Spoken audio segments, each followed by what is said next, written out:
Magtatanim tayo nitong halaman na to. Hindi ko alam kung pangalan nito, nakalimutan ko. Bigay lang to ng neighbor. So yan. Hiningi ko kasi ano dito yung nandito tayo sa bundok. Pero bahay ito, kaya lang bihira ang tao dito. So gusto ko naman pag pumunta kami rito, may mag-greet naman sa'yo ng halaman. So yan. At saka itong halaman na to guys, dadami yan. So ang mangyayari niyan, dahil ito ay mabatong lugar dahil laging nawa-washed out ang lupa dito. So kailangan ng harang. Yan.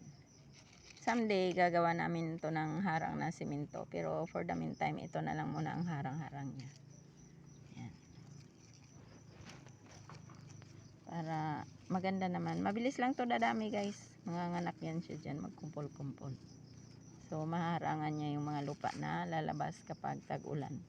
Ngayon kasi washed out dahil Agosto. So laging may bagyo dito sa amin, sa Leyte. Halos araw-araw yan umuulan. So thank you so much guys for watching.